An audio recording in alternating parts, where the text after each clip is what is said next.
আসসালামু আলাইকুম সুপ্রিয় দর্শক মন্ডলী, আপনার গরু যদি হঠাৎ খাওয়া বন্ধ করে, আপনার গরু যদি তাপমাত্রা হঠাৎ করেই কমে যায়, আপনার গরু যদি হঠাৎ করে দেখেন এফএমডি হয়েছে এবং তার ভিতরে তাপমাত্রা হঠাৎ গরুর কমে গিয়ে গরু পড়ে গেছে, তখন ওই গরুকে আপনি কিভাবে ট্রিটমেন্ট দেবেন, কিভাবে যত্ন করবেন, কিভাবে সেই গরুকে সুস্থ করবেন।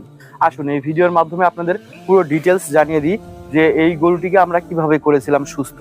তো আপনারা জানেন এই গরুটি প্রথমে এফএমডিতে আক্রান্ত হয়েছিল। এই গরুটি এফএমডিতে আক্রান্ত হওয়ার পরে আপনার এই গরুটির তাপমাত্রা কমে গিয়েছিল।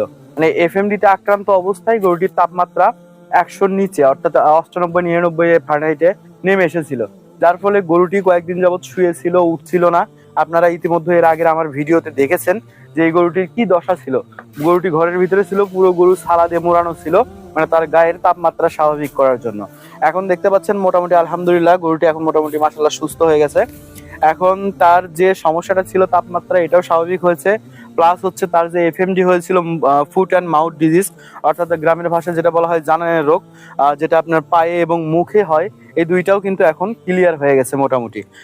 তো আপনাদেরকে আজকে আমি জানাবো এই ভিডিওর মাধ্যমে আমি কি করেছিলাম এই গরুকে, যার ফলে এই গরুটি ম্যাজিকের মতো প্রায় আপনার 5 থেকে 7 দিন বা 10 দিনের ভিতরে গরুটি মোটামুটি পুরোপুরি ক্লিয়ার হয়ে গেছে। তা আপনারা ইতিমধ্যে যারা পূর্বের ভিডিওটি দেখেছেন তারা অবশ্যই জানেন